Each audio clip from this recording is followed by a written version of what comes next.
The wind howled through the pines like a wounded beast, carrying with it the promise of another brutal storm. Samuel Hawkins pulled his buffalo coat tighter around his shoulders and squinted through the swirling snow.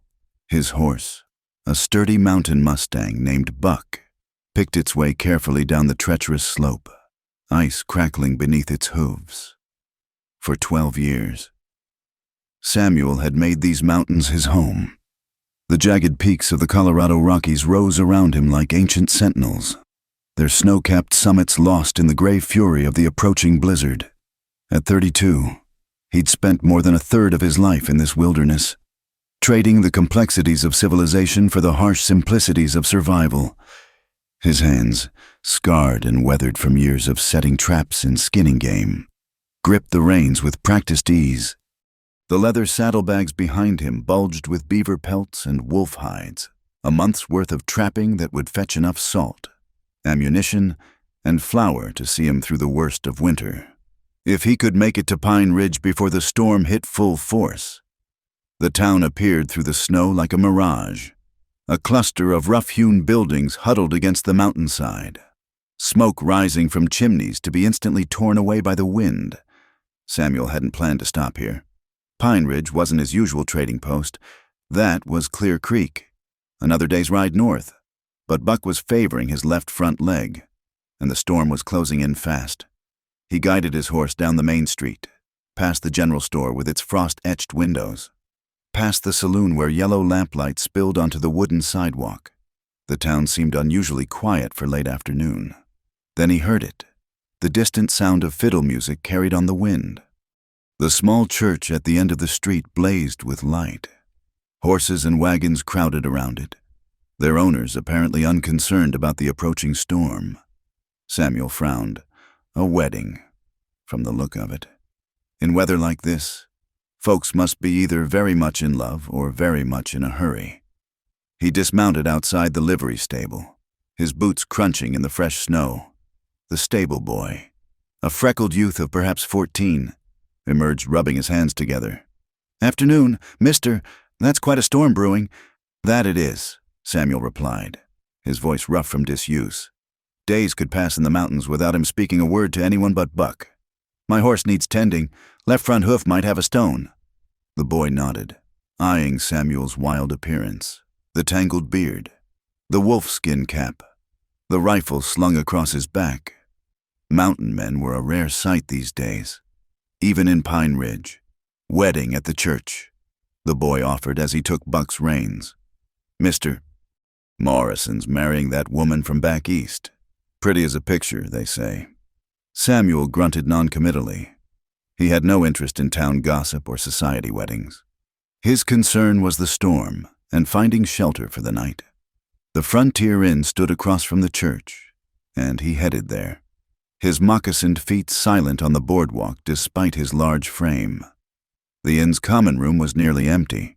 Most of the town was at the wedding. It seemed. Samuel approached the desk where a thin man with spectacles sat reading a newspaper. "Need a room for the night?" Samuel said, setting a silver dollar on the counter. The clerk looked up, adjusting his spectacles. "Certainly, sir, though you might have trouble sleeping with all the celebration. The whole town's at the church. Mr. Morrison's quite the prominent citizen." Samuel took the offered key without comment. He had no intention of joining any celebration. A hot meal, a warm bed, and he'd be gone at first light, storm or no storm. But as he turned to head upstairs, the church doors burst open, music and laughter spilled out into the snowy evening, and the wedding party began to emerge. Samuel paused despite himself, watching from the inn's window. The groom came first, a heavy-set man in his 40s wearing a black suit that strained across his broad shoulders. His face was florid, whether from cold or drink. Samuel couldn't tell.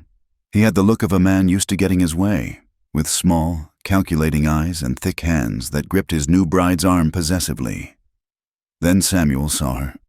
She emerged from the church like a vision in white, her simple cotton dress a stark contrast to the rough frontier setting.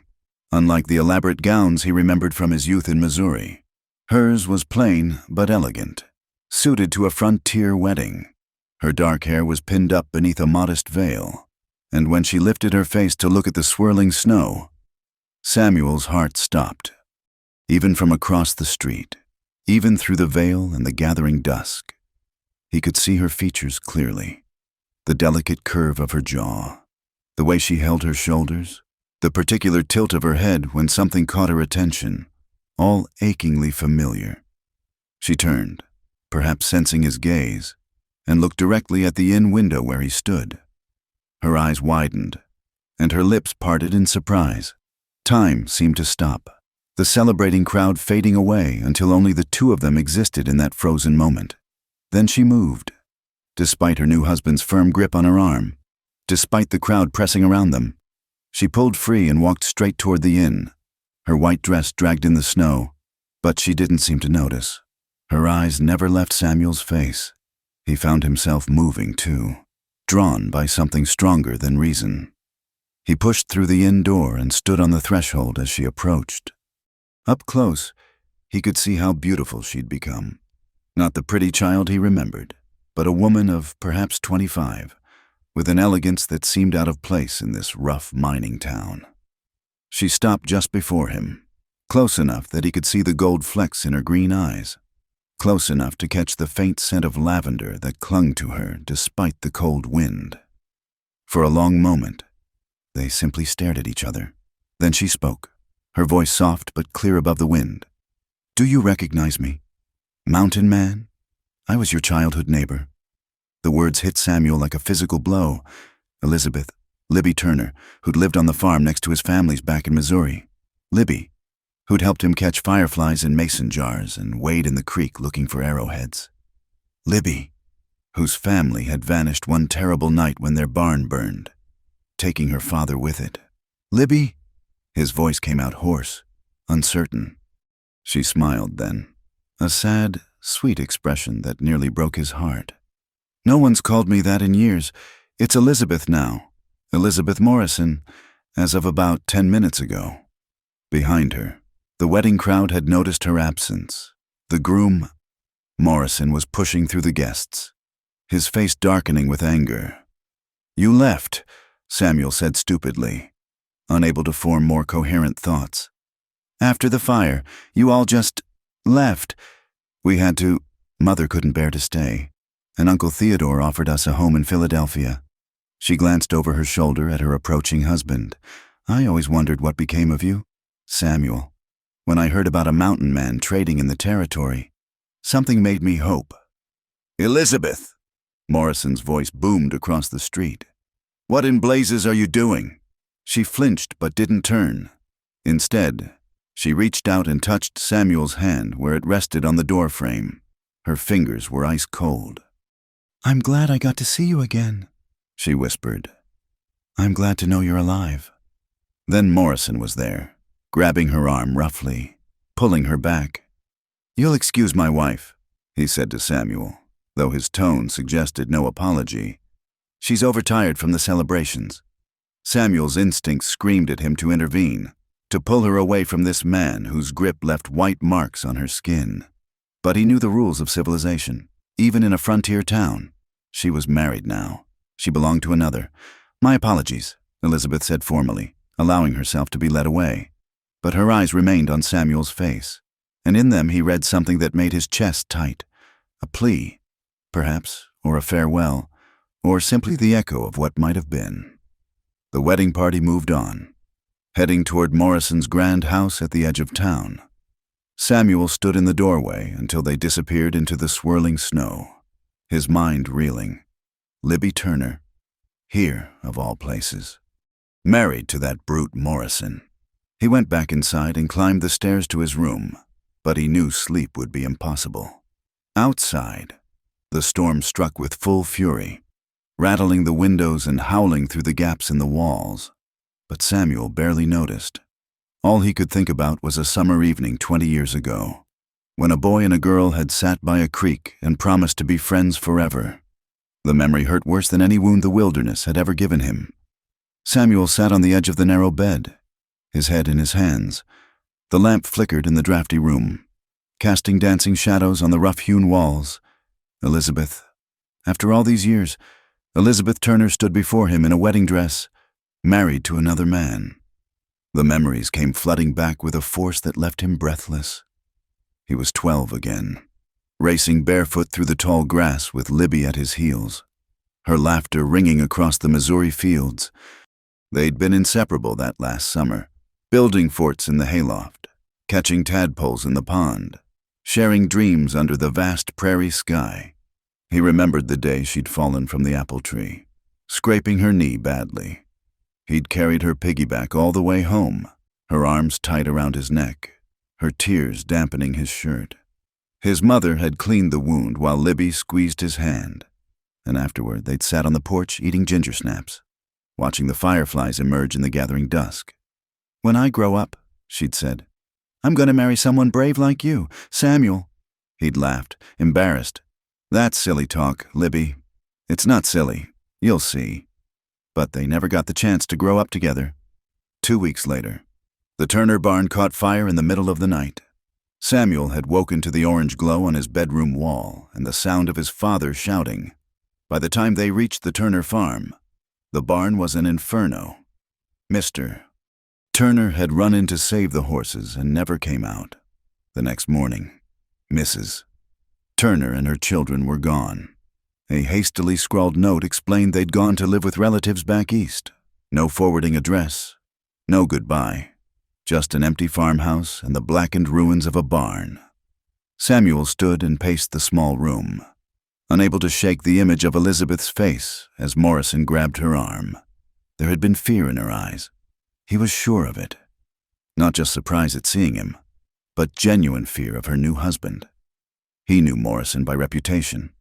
Though they'd never met, James Morrison owned the largest freight company in the territory, with contracts to supply the mining camps scattered through the mountains.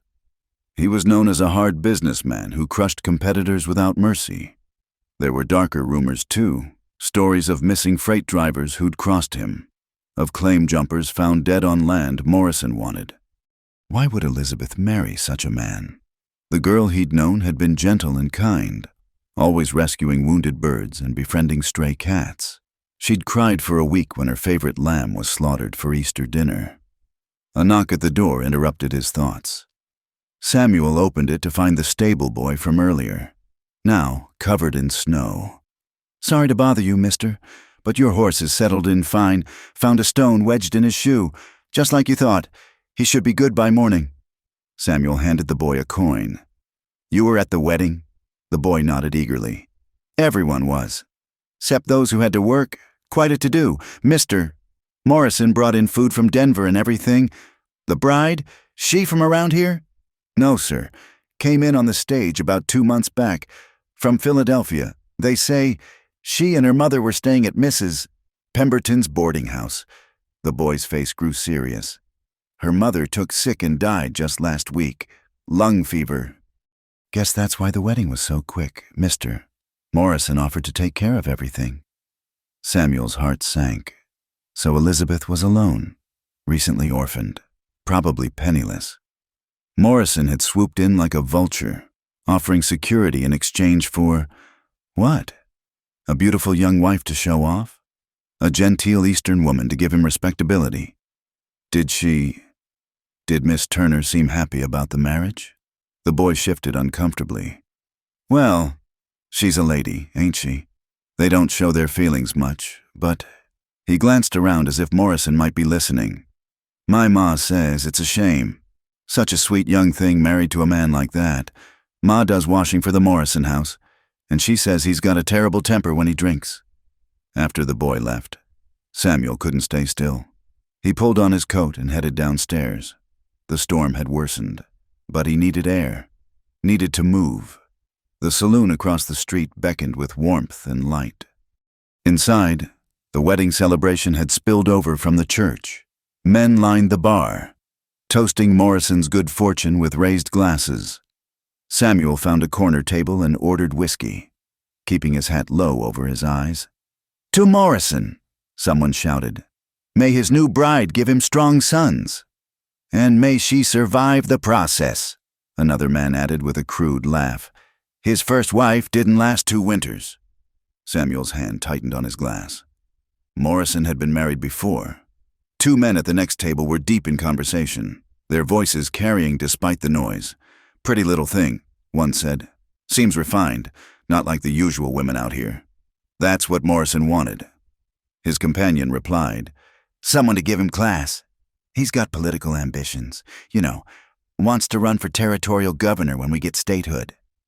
Well, she'll look good on his arm at campaign events, if she lasts that long." "What do you mean?" The man lowered his voice, but Samuel's wilderness-trained ears caught every word. "You didn't hear about his first wife, Margaret, her name was, took a tumble down the stairs one night. Broke her neck. Morrison was playing cards at the saloon when it happened. Plenty of witnesses to say he wasn't home. Accidents happen. Sure they do. Funny thing, though, the doc said she had bruises that didn't match the fall. Old ones, mostly. Morrison paid for a real nice funeral, and nobody asked questions." Samuel drained his whiskey and left, unable to bear any more. Outside, the wind hit him like a physical assault, driving snow into his face. He stood in the street, looking toward the Morrison house where lights gleamed in the windows. Somewhere in there, Elizabeth was beginning her wedding night with a man who might have killed his first wife. The thought tormented him as he made his way back to the inn. In his room, he tried to reason with himself. It wasn't his business. She'd made her choice. He had no claim on her, no right to interfere. They'd been children together. Nothing more. That was 20 years ago. People changed, but he couldn't forget the touch of her cold fingers on his hand, the plea in her eyes. She'd recognized him immediately, even through his wild appearance, and she'd risked her new husband's anger to speak to him. Why, unless she needed help? He thought of his life in the mountains, the solitude he'd chosen after too many disappointments in civilization. He'd fled Missouri after his parents died, unable to bear the memories. He'd tried his hand at various trades, working as a guide, a scout, even a sheriff's deputy for a time, but always he felt the pull of the wilderness, the need to be alone with his thoughts and the vast silence of the peaks. Now that carefully constructed solitude felt like cowardice. He'd run from connections, from caring, from the risk of loss. And here was Elizabeth, the last link to his childhood, trapped in a marriage that already showed signs of danger. Thunder crashed overhead, unusual for a winter storm. Samuel moved to the window and watched the snow fall, thick and heavy. By morning, the passes would be blocked. Anyone wanting to leave Pine Ridge would be stuck for days, maybe weeks, including Elizabeth. He made his decision then, standing at that frost-covered window. He wouldn't leave in the morning as planned. He'd stay, watch, and wait. If Elizabeth needed help, he'd be here. He owed her that much for the friendship they'd shared, for the promises children make and adults forget, for the girl who'd believed he was brave. A movement in the street below caught his eye. A figure in white moved through the snow. Elizabeth, still in her wedding dress, a dark shawl wrapped around her shoulders. She walked quickly, head down against the wind, heading back toward the church. Samuel grabbed his coat and followed, keeping to the shadows. She slipped into the church through a side door. He waited a moment, then entered after her. She knelt in the front pew, her shoulders shaking, in the dim light of the altar candles. He could see she was crying. "Elizabeth?" She spun around, startled, then relaxed when she saw him. "Samuel, I needed a moment of peace." He approached slowly, as he would a frightened deer. Up close, he could see her face was already showing signs of strain. Her careful hair arrangement had come partially undone, and there was a red mark on her wrist where Morrison had gripped her. "Are you hurt?" She laughed bitterly. "Not yet. He's drinking with his business associates. I said I felt faint and needed air." She looked up at him, and the desperation in her eyes made his chest tight. "Oh, Samuel, what have I done?" He sat beside her, careful to maintain a proper distance. "The stable boy said your mother passed. I'm sorry. She was all I had left. When she died, I had nothing. No money, no family, nowhere to go. Mr. Morrison was kind. At first, he paid for Mother's funeral, settled our debts at the boarding house. He said he'd been looking for a wife, someone with education and refinement. He made it sound like a business arrangement that would benefit us both. And now, she touched the mark on her wrist unconsciously. Now I realize what I've traded for security. She turned to him suddenly. Do you ever think about that last summer, before the fire? Every day, he admitted before he could stop himself. I thought I'd never see you again. When we left that night, Mother was half mad with grief. Uncle Theodore met us in Independence and took us east. I wanted to write, but Mother forbade it. She wanted to forget everything about Missouri. I tried to find you, Samuel said quietly. Rode to Independence that winter. Asked around. No one knew where you'd gone. We changed our name, she whispered. Mother was afraid. There were debts.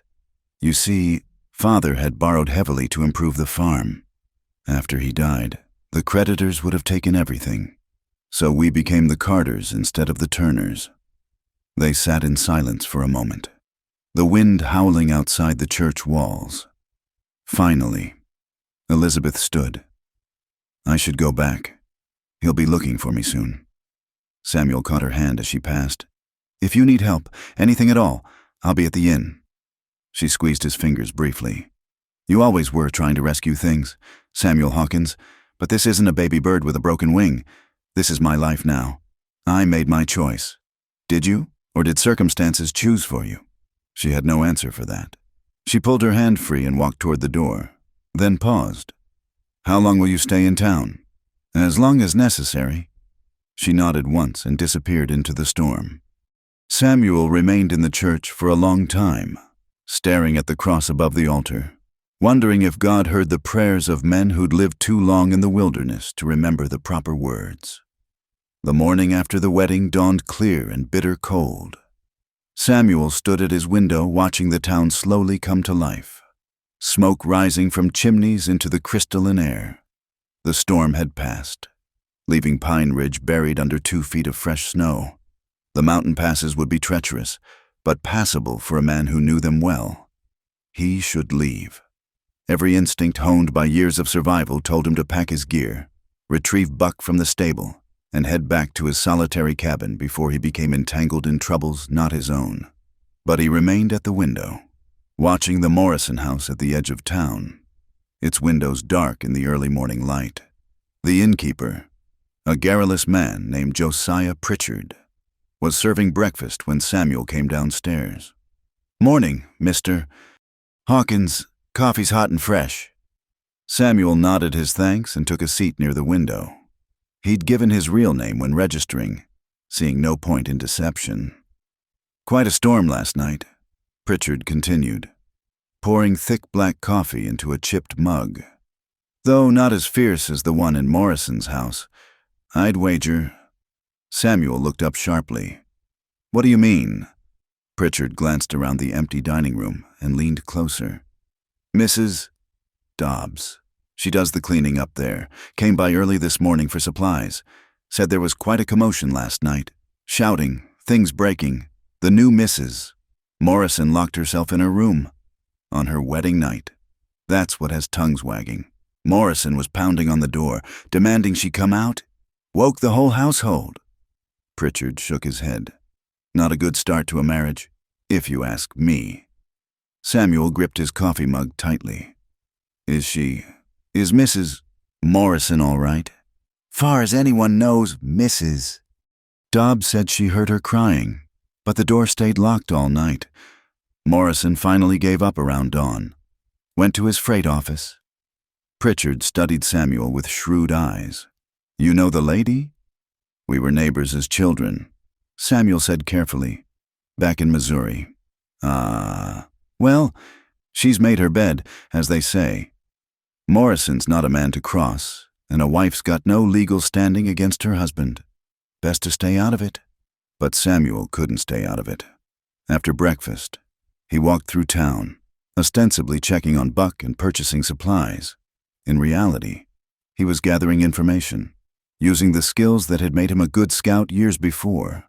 At the general store, he learned that Morrison's freight business was struggling. The arrival of the railroad in neighboring towns had cut into his profits, and he'd borrowed heavily to maintain his monopoly. That's why he wanted a society wife, the clerk confided. Plans to cozy up to the railroad men, maybe get some contracts. A refined woman from back east opens doors that money alone can't. At the blacksmith shop, Samuel heard darker stories. Morrison's first wife, Margaret, had been a local girl, pretty but meek. She'd rarely been seen in town during her 2-year marriage, and when she did appear, she often wore veils or kept her head down. Night she died, the blacksmith said, hammering a horseshoe with unnecessary force. I was working late, heard the commotion, saw Morrison come running from his house, claiming she'd fallen. But here's the thing. He was fully dressed, middle of the night, and his boots were clean. You telling me he heard his wife fall, got completely dressed, but didn't track any snow or mud rushing to help her? By noon, Samuel had pieced together a portrait of James Morrison that made his blood run cold. A man driven by ambition and greed, who saw people as possessions to be used and discarded. A man who'd possibly murdered his first wife when she became inconvenient. And now, Elizabeth was trapped in his house. Samuel was heading back to the inn when he saw her. She walked quickly down the boardwalk, a market basket on her arm, her face hidden by a deep bonnet. But he knew her walk, the way she held herself despite everything. He followed at a distance until she entered the millinery shop. Through the window, he watched her speak with the proprietress, Mrs. Hartley. Even from outside, he could see her hands shaking as she examined ribbons and lace. When she emerged, he was waiting. Mrs. Morrison. He tipped his hat formally, aware of the people passing by. She startled, then composed herself. Mr. Hawkins, good day. Up close, he could see the signs of a sleepless night, dark circles under her eyes, a paleness to her skin that spoke of exhaustion and fear. But there was something else too, a bruise on her cheek that she'd tried to cover with powder. Would you walk with me a moment? He asked quietly. In full view of everyone. Perfectly proper. She hesitated, then nodded. They strolled down Main Street, maintaining a careful distance between them. To observers, they might have been any two acquaintances discussing the weather. He didn't mean to, she said suddenly. He'd been drinking, the brandy his associates brought. He has very particular ideas about a wife's duties. When I disagreed, he became upset. Samuel's jaw clenched. He struck you.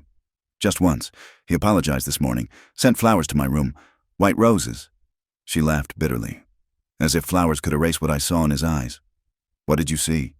Rage, pure, cold rage, that I had defied him. Oh, Samuel, I've made such a terrible mistake. But there's no undoing it. The law says I belong to him now, like his horses or his freight wagons. They reached the end of the boardwalk where the town gave way to forest. Elizabeth stopped, gazing at the wilderness beyond. Sometimes I think about just walking into those woods and disappearing. She whispered, You wouldn't last a day, Samuel said bluntly. Not in winter, not without proper gear and knowledge. I know, that's the cruelest irony, isn't it? Even if I had the courage to run, I lack the skills to survive. She turned to him. But you don't. You've made a life out there, free from all this? It's not freedom, Samuel said. It's hiding. I see that now. She studied his face. You've changed so much. The boy I knew was gentler. The wilderness changes a man, makes him harder, more practical. But seeing you again? He stopped, aware he was saying too much. I should go, Elizabeth said. He likes dinner promptly at 6, and I need to ensure the cook prepares his favorite meal. Perhaps if I'm very good, very obedient, he'll be kind. You don't believe that. No, she admitted. But what choice do I have? That evening, Samuel sat in the saloon, nursing a whiskey and listening to the talk around him. Morrison held court at a corner table, regaling his associates with plans for expansion once the railroad came through. My wife has connections in Philadelphia, he boasted. Banking families, politicians. Once they see what we're building here, The investments will pour in. Your wife feeling better? One man asked with a knowing smirk. Heard she was indisposed last night. Morrison's face darkened. Women from the East are delicate. She needs time to adjust to frontier life, but she'll learn her place soon enough. The men laughed, and Samuel's hand tightened on his glass. He understood now why Elizabeth had sought sanctuary in the church, why she'd looked at the wilderness with such longing. She was trapped between a brutal husband and a society that saw her as property. But understanding and acting were different things. What could he do? Challenge Morrison to a duel? That would only end with one of them dead and Elizabeth no better off. Take her away by force? They'd be hunted as criminals, and the law would be on Morrison's side. He was so deep in thought that he almost missed the commotion outside. Shouts, running feet, the sound of horses. Morrison and his men rushed out, and Samuel followed. A freight wagon sat in the middle of the street. Its driver slumped over the reins. Blood stained the wooden seat and dripped onto the snow below. "It's Patterson," someone shouted. "He's been shot." Morrison pushed through the crowd. "Get him to the doctor. You two, check the wagon." But Samuel had already seen what the wagon carried, or rather, didn't carry. The freight boxes had been broken open, their contents gone. This was supposed to be Morrison's big shipment, the one that would salvage his finances. "Apache," someone suggested, but Samuel shook his head. The wounds were from bullets, not arrows, and Apache didn't usually leave their victims alive. Patterson survived long enough to gasp out a story. Masked men, waiting at Devil's Canyon. They'd known exactly which wagon to hit, exactly what it carried. Morrison's rage was terrible to behold. He stormed through town, accusing competitors, threatening investigations. But Samuel noticed something interesting. None of Morrison's own men seemed surprised. It was almost as if they'd expected something like this. Late that night, unable to sleep, Samuel walked the perimeter of town. His moccasins made no sound in the snow as he circled the Morrison house. A light burned in an upstairs window. Elizabeth's room, he guessed. As he watched, a shadow passed before the curtains, then another, larger, aggressive in its movements. He heard raised voices. Elizabeth's pleading, Morrison's angry, then a crash, like furniture overturning. Samuel was moving before he could think, but the front door was locked, the windows shuttered. He stood in the snow, fists clenched, listening to the sounds of struggle above. Then silence. The light went out. Samuel waited, every muscle tense, ready to break down the door if he heard Elizabeth scream. But no sound came from the darkened house. Finally, as dawn approached, he returned to the inn, his mind racing. Something had to be done. Elizabeth couldn't endure this life, and Morrison was escalating. The loss of his shipment would make him desperate, and desperate men were dangerous. As he entered his room, Samuel made a decision. He couldn't challenge Morrison directly, but perhaps there was another way. The missing freight, the inside knowledge the robbers had possessed. There was more to this story. And if Morrison was involved in something illegal, if proof could be found. It wasn't much of a plan, but it was better than watching Elizabeth slowly destroyed by a man who saw her as nothing more than a possession to be used and discarded. Samuel sat at the small table and began to write, documenting everything he had learned, everything he'd seen. Somewhere in the web of Morrison's dealings was a thread that, when pulled, might unravel everything. He had to try. For the girl who'd believed he was brave, and for the man he wanted to be, not hiding in the wilderness, but standing for something worth fighting for. The sun rose over Pine Ridge, painting the snow-covered mountains gold, and Samuel Hawkins, mountain man and exile, began his transformation into something else entirely, a man with a purpose. 3 days after the wedding, the bruises on Elizabeth's face had darkened to purple and yellow, impossible to hide despite her best efforts with powder and high-collared dresses. The town pretended not to notice, but Samuel saw the pitying looks, heard the whispered conversations that stopped when she passed. He'd taken to frequenting the general store each morning, timing his visits to coincide with hers. It was the only place they could exchange a few words without arousing suspicion. This morning, she moved stiffly, favoring her left side. Mrs. Morrison. He greeted her formally as she examined bolts of fabric. Mr. Hawkins. Her voice was steady, but he caught the slight tremor in her hands. How are you finding Pine Ridge? Colder than I remembered, he said, meaning more than just the weather. Some storms seemed to worsen with each passing day. Her eyes met his briefly, understanding passing between them. Yes, the winter here can be brutal. Mrs. Peabody, the store owner's wife, bustled over. That green silk would look lovely on you. Mrs. Morrison, bring out your eyes. Thank you, but I think something more practical, Elizabeth said quietly. The heavy wool, perhaps. As Mrs. Peabody went to fetch the fabric, Elizabeth lowered her voice. He's worse since the robbery, drinking more. Last night.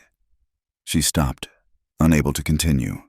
I'm working on something, Samuel said urgently. Hold on a little longer. I don't know how much longer I can. Elizabeth! Morrison's voice boomed from the doorway. Both of them turned to see him standing there, his face flushed despite the morning cold. What a pleasant surprise to find you here. He crossed to them in 3 strides, placing a possessive hand on Elizabeth's waist. She flinched almost imperceptibly. Mr. Hawkins, isn't it? The mountain man. Morrison's smile didn't reach his eyes. Still in town, I see. Storm damaged some of my gear. Samuel lied smoothly, waiting for repairs. Morrison's grip on Elizabeth tightened. Well, don't let us keep you. My wife and I have shopping to do. It was a clear dismissal. Samuel tipped his hat and left, but not before catching Elizabeth's desperate glance. Outside, he stood in the shadow of the building, thinking furiously. Morrison was growing suspicious, and a suspicious man was a dangerous one. That afternoon, Samuel put his plan into action. He sought out Tom Brennan, a former cavalry scout who now worked odd jobs around town. They'd shared a drink 2 nights before, and Samuel had sensed a fundamental honesty in the man. Tom, Samuel said, finding him at the livery stable. I need information about Morrison's freight routes. Brennan's eyes narrowed. That's dangerous talk. Friend, I've got my reasons, and I can pay. Samuel produced a small leather pouch, heavy with coin. Brennan glanced around nervously. Not here. Meet me at the old mine shaft, north of town, after sundown. The abandoned mine was a dark wound in the mountainside. Its entrance partially collapsed. Brennan was already there when Samuel arrived, pacing nervously. This better be worth the risk, Brennan said. Morrison's got ears everywhere. Tell me about the robbery. Brennan spat tobacco juice into the snow. Inside job. Had to be. They knew exactly which wagon, exactly when it would pass Devil's Canyon. Only Morrison and his top men knew the schedule. Who would have the nerve to rob Morrison? Could be competitors, could be someone within his own organization who got tired of waiting for their cut. Brennan paused. Or it could be Morrison himself. Samuel's eyebrows rose. Rob his own shipment? Think about it. He's in debt up to his eyeballs, creditors breathing down his neck, but he had that shipment insured for twice its value, if it gets stolen. He collects the insurance money, pays off some debts, and the goods still exist somewhere to be sold later. Can you prove it? Me? No. But there's someone who might. Clarence Headley, Morrison's bookkeeper. Nervous little fellow. Always looks like he's about to jump out of his skin. If Morrison's cooking the books, Headley would know. Samuel thanked Brennan and paid him, then made his way back to town. The pieces were falling into place. If he could get evidence of insurance fraud, it might be enough to bring Morrison down. The next morning brought disturbing news. Mrs. Dobbs, the cleaning woman, was at the inn early, her face grave. It's Mrs. Morrison, she told Pritchard in hushed tones. She's taken ill, or so Mr. Morrison says, confined to her bed, no visitors allowed. Samuel's blood ran cold. What kind of illness? That's just it. Nobody knows. Morrison won't let the doctor see her. Says she just needs rest.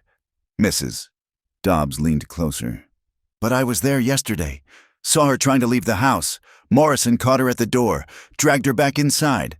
The sounds that came after—" She shuddered. Samuel couldn't wait any longer.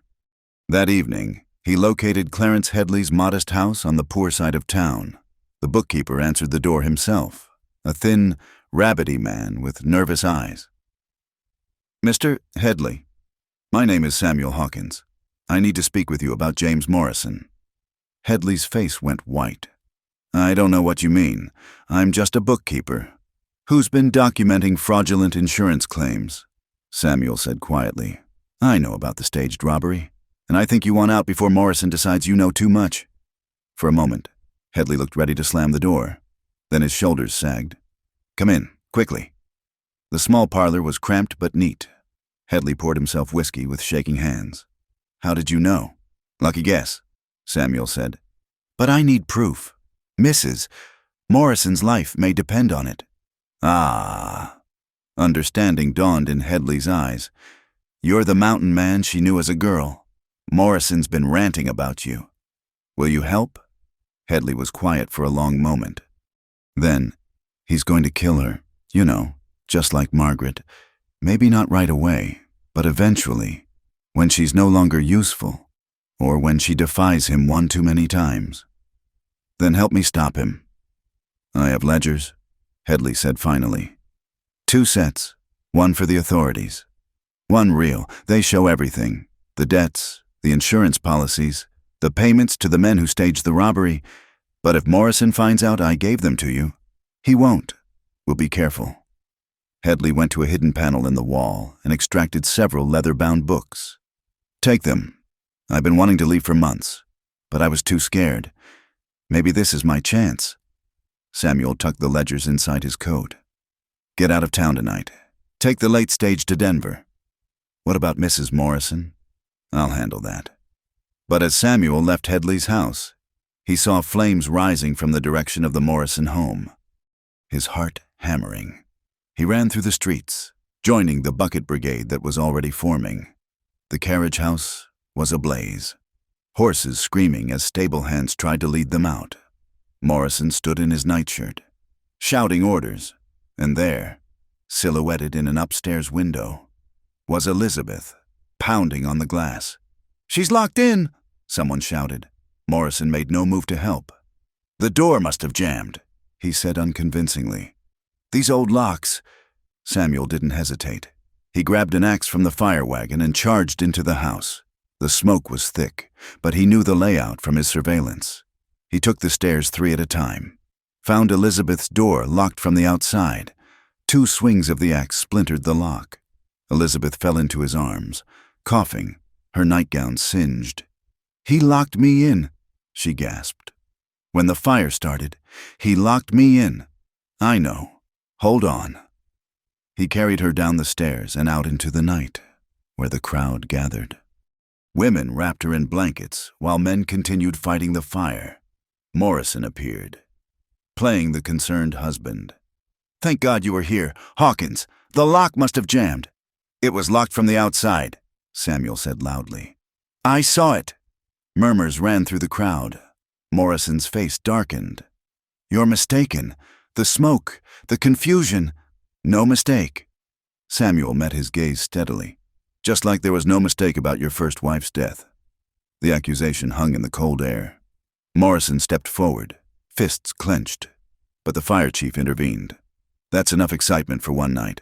Mrs. Morrison needs medical attention." Dr. Whitman appeared, taking charge of Elizabeth.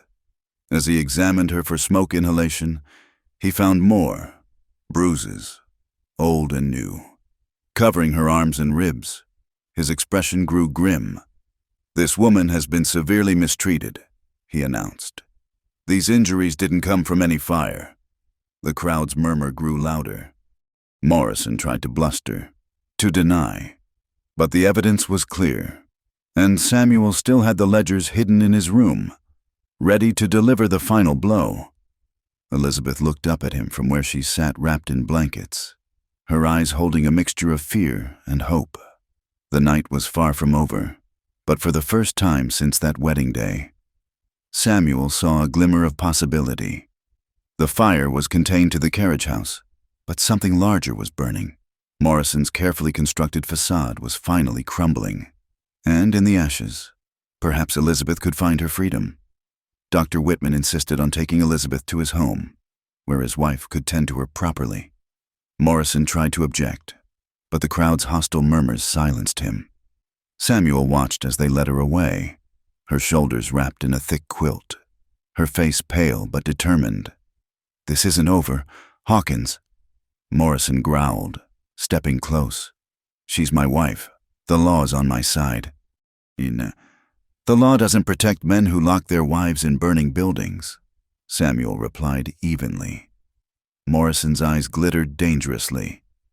"You have no idea who you're dealing with. I own this town. We'll see about that." Samuel returned to the inn and retrieved Headley's ledgers. The evidence was damning: false manifests, inflated insurance claims, payments to the men who'd staged the robbery. Morrison had been bleeding his own company dry, using the insurance money to pay off gambling debts and failed investments. The next morning, Samuel took the ledgers to Judge Carlton, the circuit judge who happened to be in town for the monthly court session. Carlton was one of the few officials Morrison couldn't buy.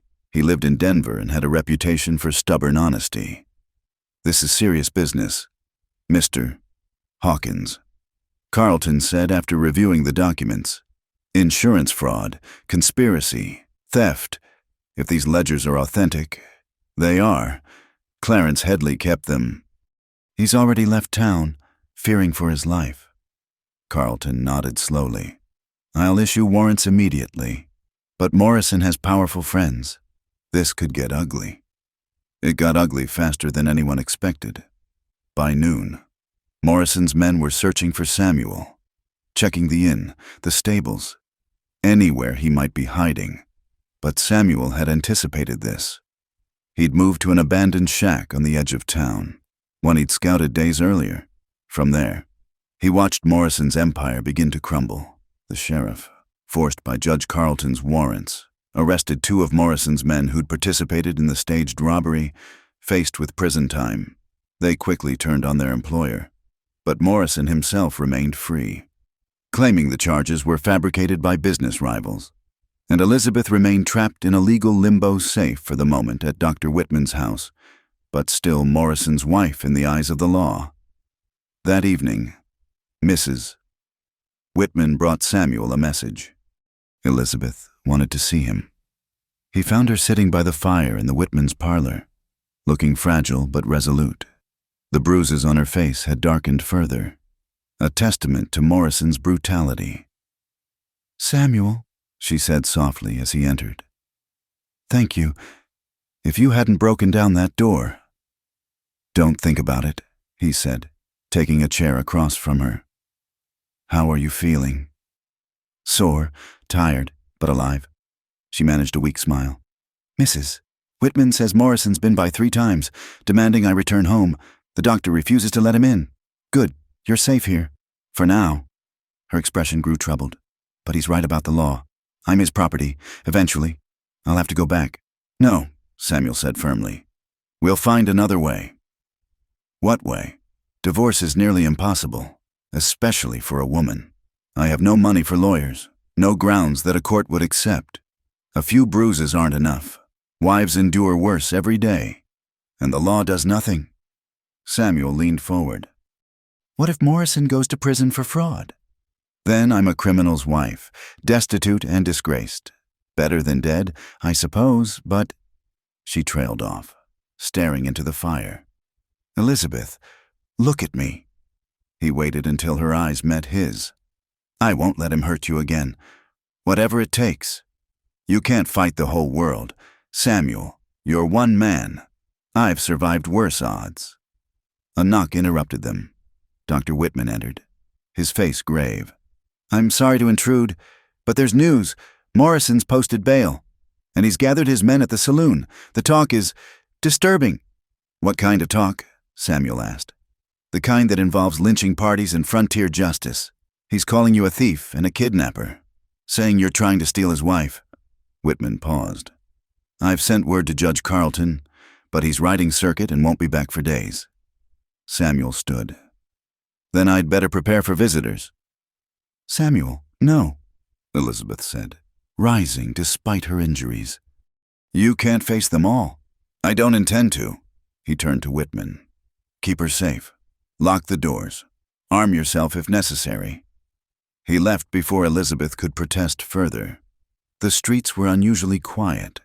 Most honest folk had sensed trouble coming and retreated indoors.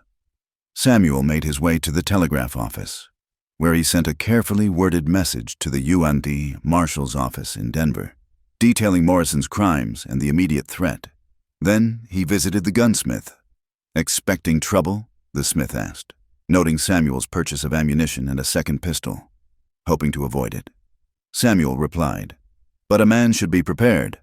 As darkness fell, Samuel positioned himself strategically, not at the shack where Morrison's men might look, but in the church bell tower, with clear sight lines to both the doctor's house and the main street.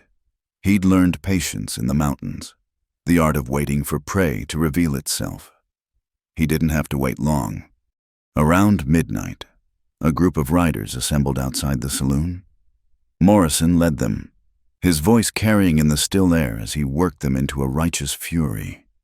They were going to reclaim his stolen wife, he declared, and deal with a mountain man who'd corrupted her. But as they rode toward the doctor's house, they found the sheriff and 6 deputized townsmen waiting. Judge Carlton's warrants had given the sheriff backbone, and Dr. Whitman's testimony about Elizabeth's injuries had turned public opinion. "Turn back, Morrison," the sheriff called. "There'll be no mob justice tonight." Morrison reined in his horse. "I want my wife, Sheriff, and I want Hawkins arrested for kidnapping. Your wife is under medical care. As for Mr. Hawkins, he saved her life. No crime in that.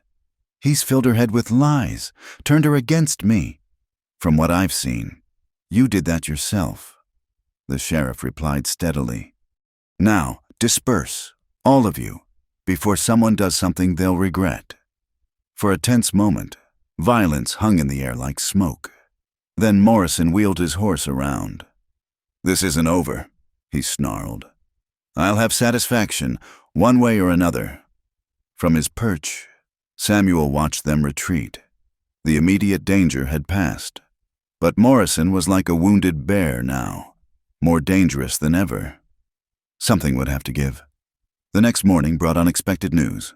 A letter had arrived for Elizabeth, delivered by special courier from Philadelphia.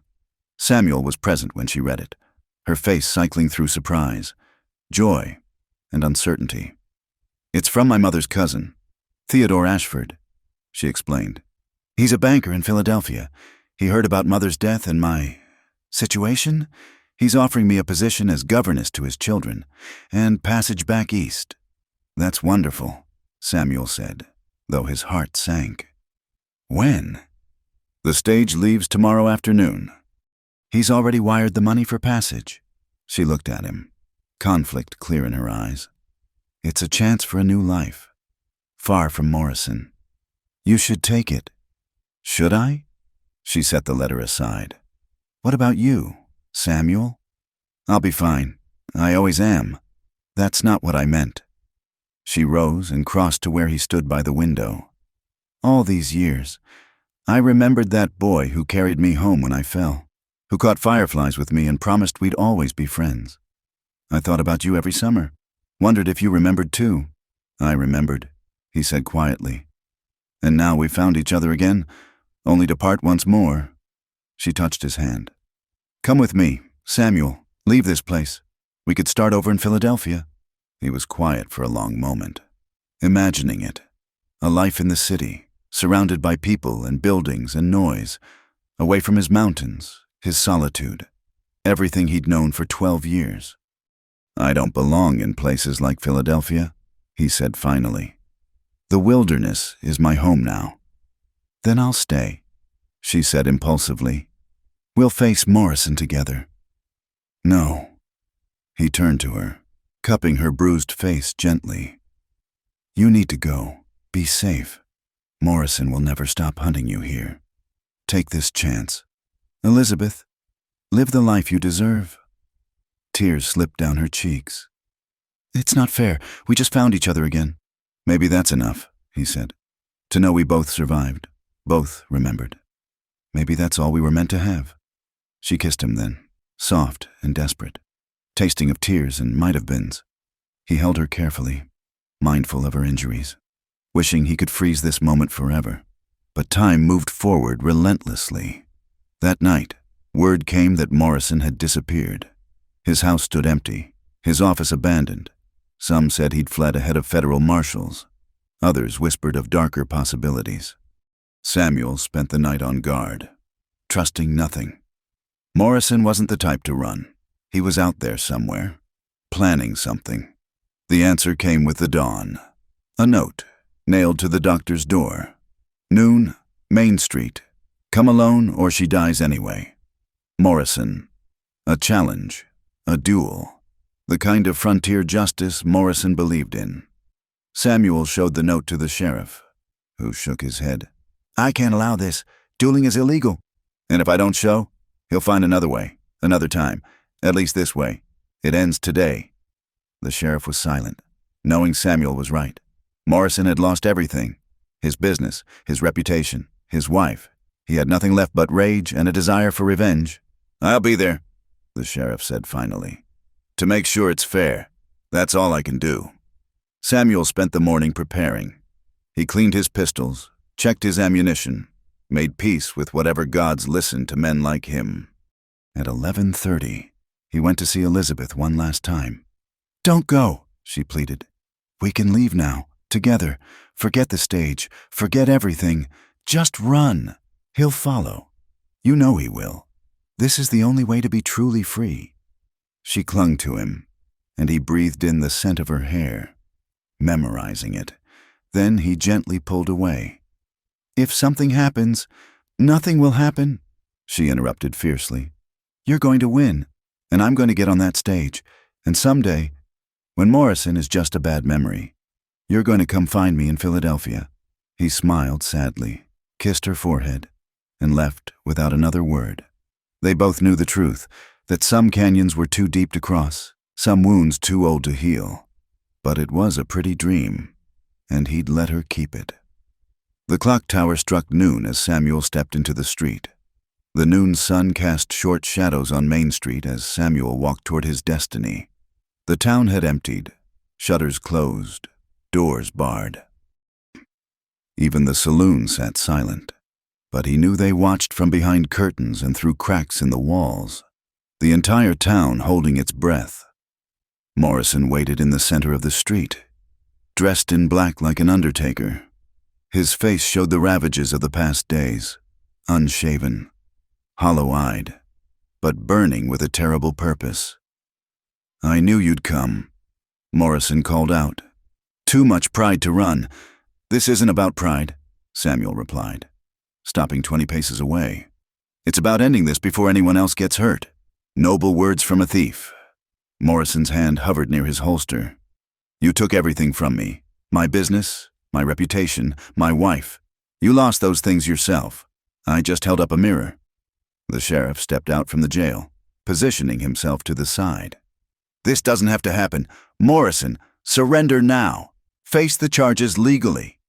Morrison laughed bitterly. Legal?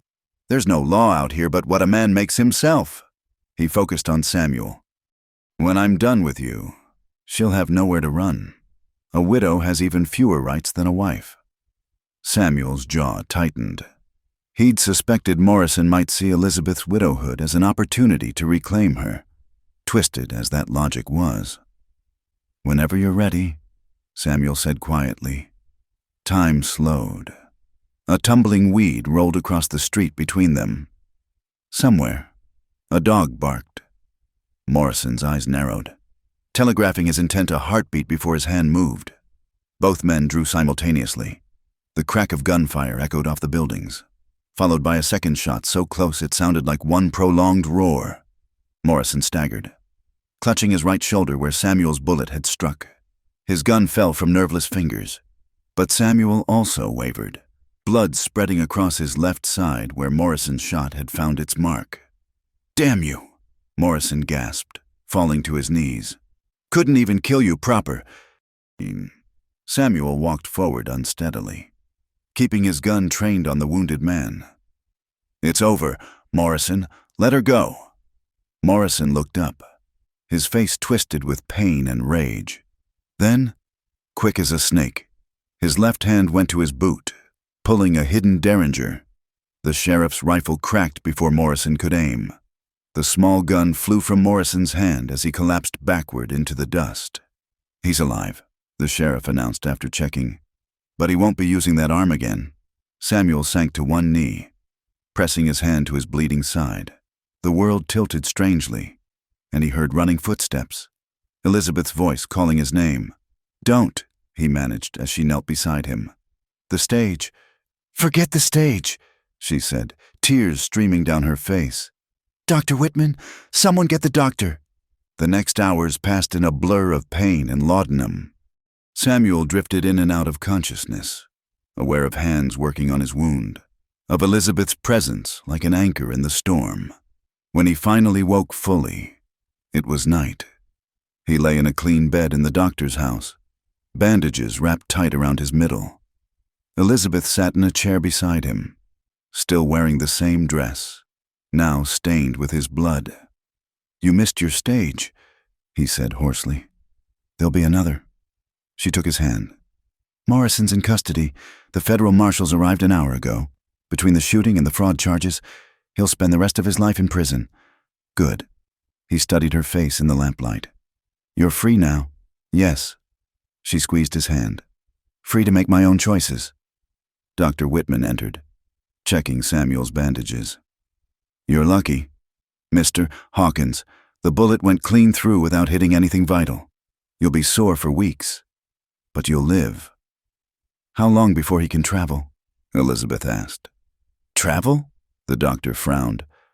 "Not for at least 2 weeks, maybe 3. Why?"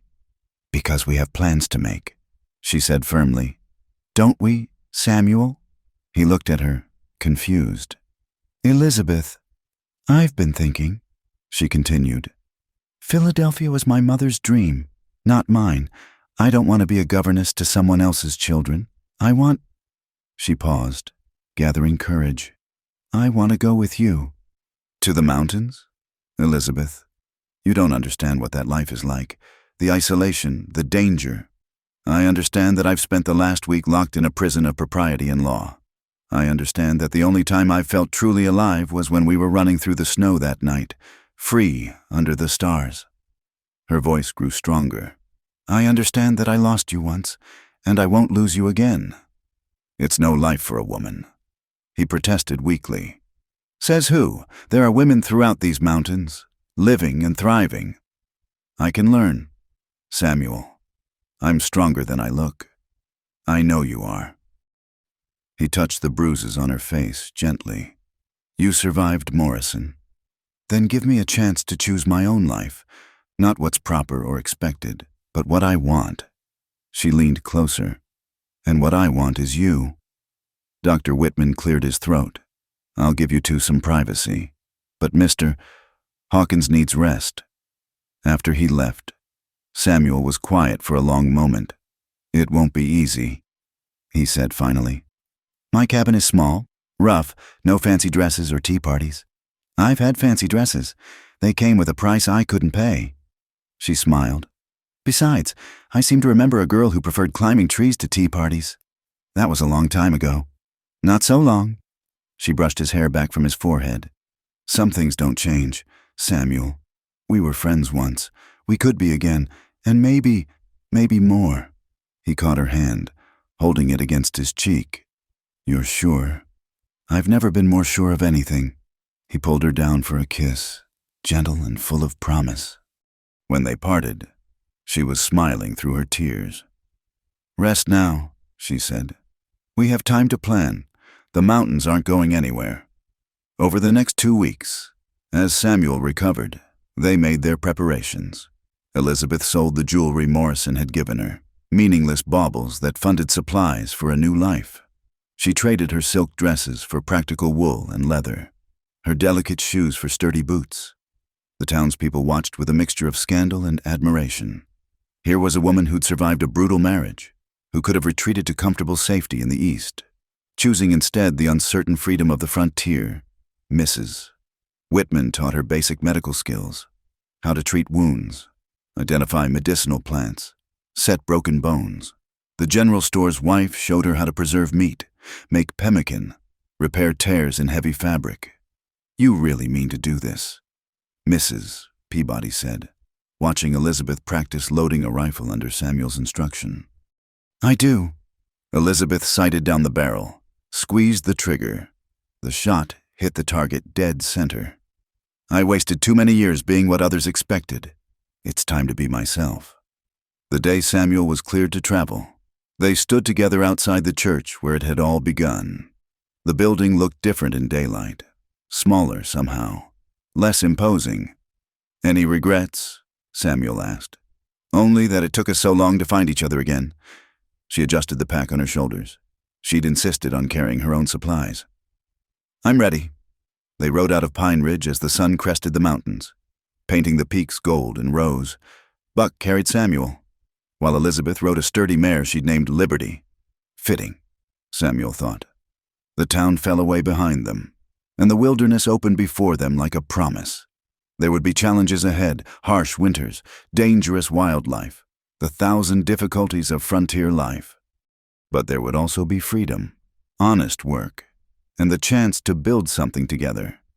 "Samuel," Elizabeth called as they entered the tree line. "Yes? Remember what I said when I was 8, about marrying someone brave?" He smiled. "That was silly talk. You said—" "No," she said, urging Liberty alongside Buck. "I was right the first time." They rode on into the mountains, into their new life, leaving the past behind like smoke on the wind. Somewhere above them, an eagle cried out in welcome, and Samuel felt something ease in his chest that had been tight for 20 years. He was no longer hiding in the wilderness. He was coming home, and bringing with him the one person who made that home complete. The sun climbed higher, warming their faces despite the snow, and the mountains embraced them like old friends welcoming travelers from a long, difficult journey. The crack of gunfire shattered the mountain silence. Samuel dove behind a fallen log, pulling Elizabeth down with him as bark exploded where their heads had been. Morrison's men had found them. "Stay down," Samuel hissed, checking his rifle. They were 2 days out from Pine Ridge, following a narrow trail through dense pine forest. He'd been careless, letting his guard down too soon. Another shot rang out. Then Morrison's voice, hoarse but unmistakable. "Did you think prison walls could hold me? Hawkins, I've got friends in high places." Samuel cursed under his breath. Morrison must have escaped during transport, probably bribed the guards. Now he was here with at least 3 men, judging by the gunfire positions. "Let the woman go, Morrison," Samuel called out. "This is between us." "She made her choice." Morrison snarled back. "She dies with you." Elizabeth pressed close to Samuel, her new rifle ready, despite the terror she must be feeling. Her hands were steady. "How many?" 4, maybe 5. They've got us pinned." Samuel studied their position. The trail ahead curved around a steep cliff face. Behind them, the path they'd traveled was exposed, but to their left, a jumble of massive boulders offered potential cover. "When I start shooting, run for those rocks," he whispered. "Don't stop, no matter what. We go together or not at all," she said firmly. There wasn't time to argue. Samuel rose slightly, fired 3 quick shots to make Morrison's men duck, then grabbed Elizabeth's hand. "Now!" They sprinted for the boulders as gunfire erupted behind them. Samuel felt a bullet tug at his coat. Elizabeth cried out, stumbling, but kept running. They dove behind the largest boulder just as shots chipped stone where they'd been. "Are you hit?" Samuel examined her frantically. "Just grazed my arm." She showed him a tear in her sleeve, blood seeping through. "I'm fine," but they were far from fine. Morrison's men were spreading out, trying to flank them. Their horses had bolted at the first gunshot, taking most of their supplies. Samuel had his rifle, pistol, and whatever ammunition he carried. Elizabeth had her rifle and the knife he'd taught her to use. "Surrender, and I'll make it quick," Morrison called. Keep fighting, and I'll make you watch her die slow." Samuel's jaw clenched. He knew Morrison meant every word. The man's twisted desire for Elizabeth had turned to murderous rage when she chose freedom over him. "Samuel," Elizabeth whispered, "there's a gap between these rocks. I can see daylight." He looked where she pointed. A narrow passage led through the boulder field, barely wide enough for a person. It might lead to safety or trap them completely. A shot spanged off the rock near Samuel's head. Morrison's men were getting closer, using cover to advance. Soon they'd have clear shots. "Go," Samuel decided. "I'll hold them off." "No." Elizabeth's green eyes flashed with determination. "We survive together or not at all. Remember?" Before he could protest, she was moving through the gap. Samuel had no choice but to follow, backing through while watching for pursuit. The passage twisted between massive stones, sometimes so narrow they had to turn sideways.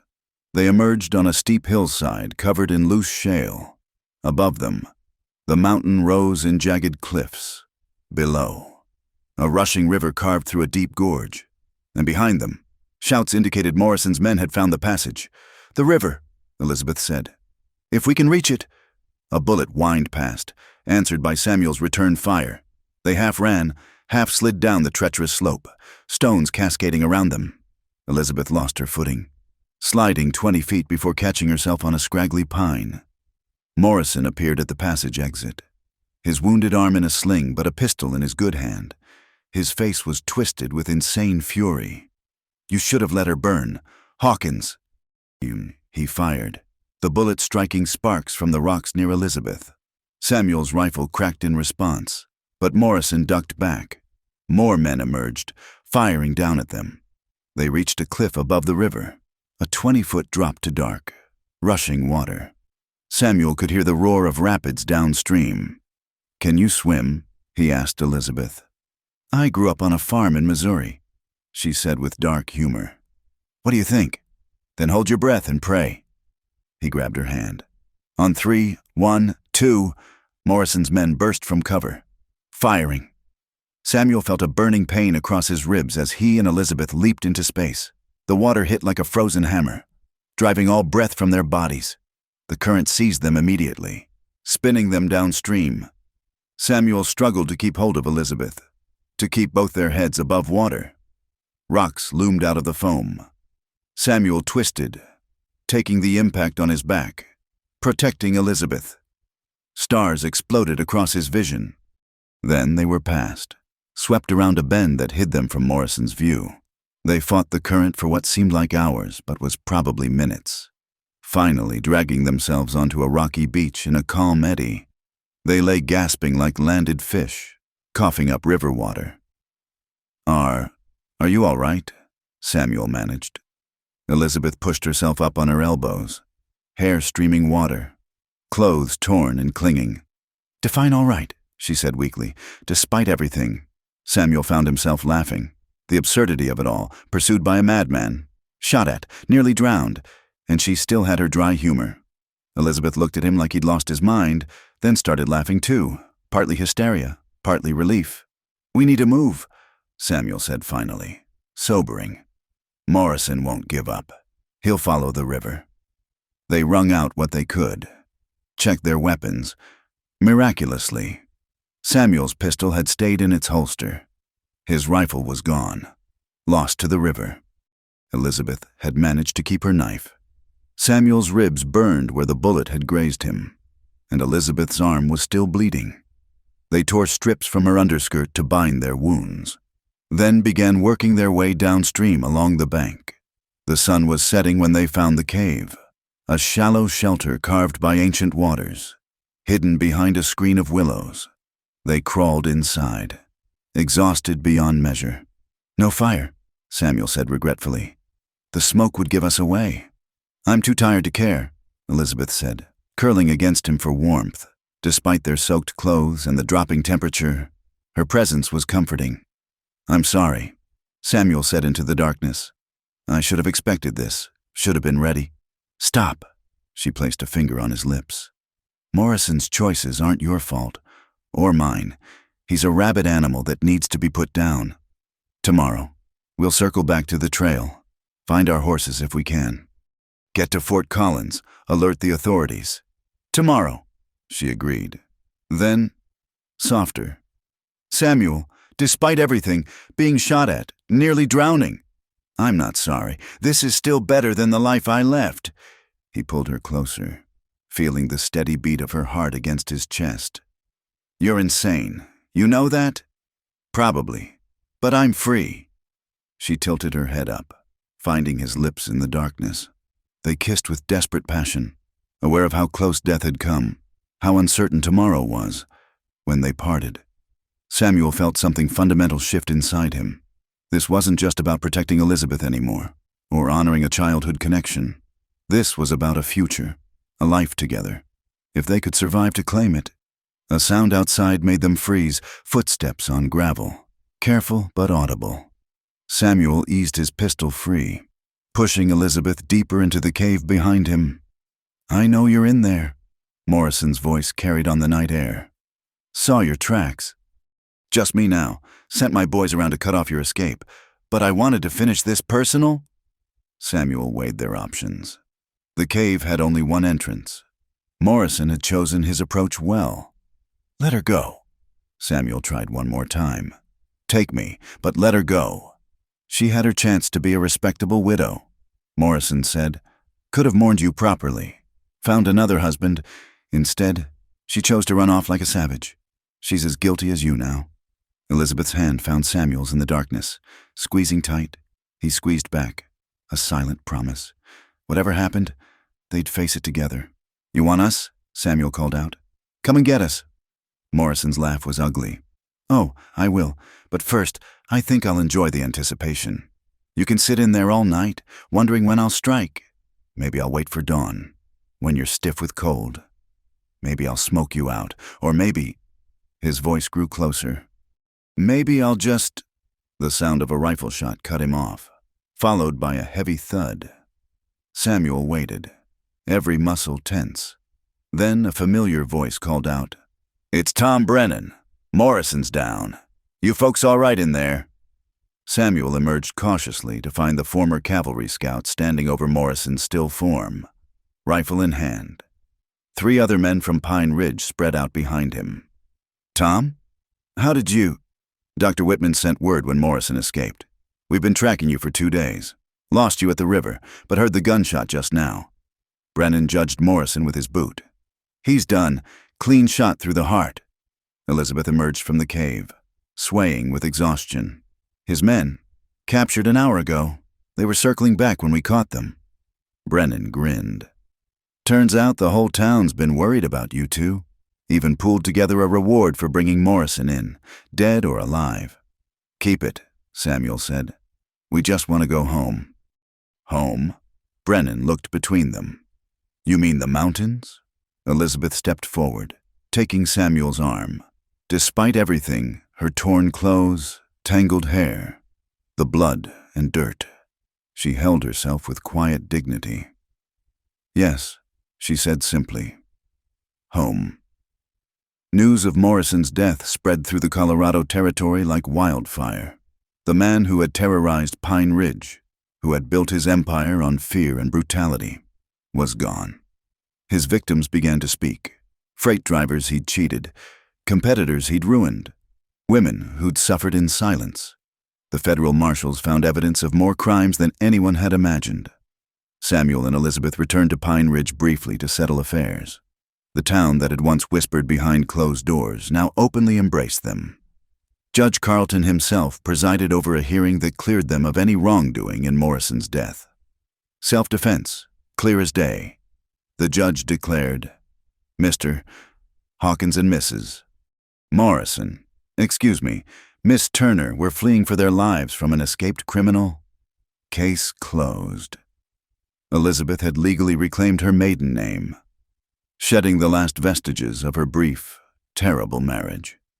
She stood in the courtroom wearing her new frontier clothes, her healing arm in a sling but her head held high. Afterward, they visited the cemetery where her mother lay. Elizabeth knelt by the simple headstone, placing wildflowers she'd gathered. She would be scandalized, Elizabeth said softly. Her daughter choosing the wilderness over civilization, living unmarried with a mountain man. Do you care? Samuel asked gently. No. She stood, brushing dirt from her knees. Mother lived her whole life by society's rules, and where did it lead? A desperate flight from debt, years of genteel poverty, and finally dying alone in a boarding house. I choose differently. They spent one more night at the Whitman house, where the doctor's wife had prepared a farewell dinner. Half the town seemed to drop by to wish them well, bringing gifts, ammunition, preserved food, warm blankets, practical things for their mountain life. You've given us hope, Mrs. Peabody said, pressing a wrapped package into Elizabeth's hands. Shown that a woman can choose her own path. Inside was a beautiful quilt, handmade with scenes of mountains and stars. Elizabeth's eyes misted. Thank you, for everything. Tom Brennan arrived leading their recovered horses, plus a sturdy pack mule. Figured you could use the extra carrying capacity. The boys took up a collection, their supplies in those packs to see you through till spring. Samuel was overwhelmed by the generosity. He'd lived isolated for so long, he'd forgotten the warmth of community. We can't accept all this. You can and you will. Dr. Whitman interrupted. You saved Pine Ridge from Morrison. This is our thanks. The next morning dawned crisp and clear, perfect for traveling. Samuel and Elizabeth mounted their horses, the pack mule tied behind. The whole town gathered to see them off, waving and calling good wishes. As they rode out, Elizabeth looked back once at the church where it had all begun. Then she faced forward, toward the mountains, rising blue and eternal against the sky. No regrets? Samuel asked, echoing his question from before. None, she said firmly. Let's go home. The journey to Samuel's cabin took 3 days through increasingly wild country. Elizabeth proved herself hardy, never complaining about the difficult trails or cold nights. She learned to read the weather signs, to move quietly through the forest, to help make camp with efficient grace. On the 3rd afternoon, they crested a ridge and Samuel pointed ahead. There, home. The cabin sat in a meadow beside a crystal-clear stream, backed by towering peaks. It was small but solidly built, with a stone chimney and sturdy log walls. Smoke rose from the chimney. Samuel had asked a trapper friend to look after the place. It's perfect, Elizabeth breathed. Old Pete emerged as they approached, his weathered face splitting in a grin. About time you got back, Sam, and with company too. He tipped his hat to Elizabeth. Ma'am, Pete Garrison at your service. Thank you for tending the place, Samuel said, dismounting. No trouble. Got a nice elk hanging in the smokehouse. Figured you'd need meat. I'll be heading out now. Leave you folks to settle in. Pete winked at Elizabeth. You need anything, ma'am? My cabin's 2 valleys over. Sam knows the way. After Pete left, Samuel showed Elizabeth around. The cabin had one main room with a fireplace, a small bedroom, and a lean-to for storage. It was sparse but clean, with handmade furniture and pelts for warmth. I know it's not much, Samuel began, but Elizabeth cut him off with a kiss. It's freedom, she said. It's peace. It's ours. That makes it everything. They spent the rest of the day unpacking, arranging their new life. Elizabeth hung her quilt on the wall, adding color to the rustic space. She organized the supplies with an efficiency that impressed Samuel, creating a proper home from his bachelor quarters. That night, they sat by the fire, planning for the future. There was much to do before winter set in, fully hunting to be done, wood to be cut, the cabin to be reinforced. Elizabeth would need warm clothes, and Samuel wanted to add a room before next year. I'll teach you everything, he promised. Tracking, hunting, which plants are safe to eat, how to read the weather, handle the animals. It's hard living, but it's living, Elizabeth finished. Not just existing within someone else's rules, actually living.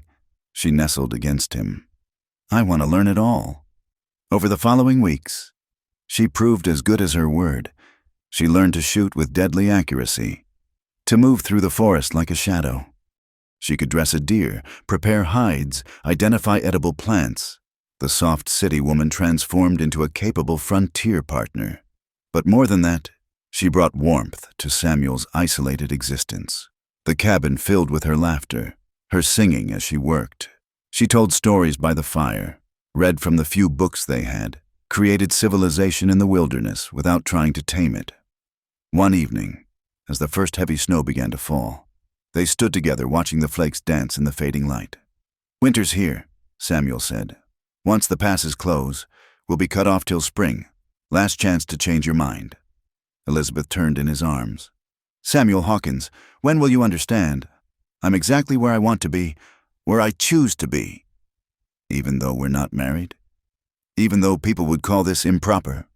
Let them talk. We know the truth. That what we have is more honest than any forced marriage could be. We're partners by choice, not law." She smiled. "Though if you wanted to make it official, I wouldn't object, but only if you want to, not because society demands it." Samuel was quiet for a moment, then went to his storage chest. He pulled out a small leather pouch and returned to her. "I've been waiting for the right moment," he said, opening the pouch to reveal 2 simple gold bands. "Bought these in Pine Ridge before we left. Pete's not just a trapper. He's also an ordained minister from his army days. If you're willing." Elizabeth's eyes shimmered with tears. "Yes, oh, yes." 3 days later, with snow falling thick outside, Pete Garrison performed a simple ceremony in their cabin. Tom Brennan had made the journey to stand as witness, bringing his wife Martha, who had insisted on coming despite the weather. Elizabeth wore her best wool dress with wildflowers in her hair. Samuel had trimmed his beard and donned his cleanest shirt. It wasn't fancy, but it was theirs, chosen freely, entered willingly. "Do you, Samuel, take this woman as your wife, to stand beside you through whatever trials these mountains bring?" "I do." "And do you, Elizabeth, take this man as your husband, to build a life with him in this wilderness?" "I do."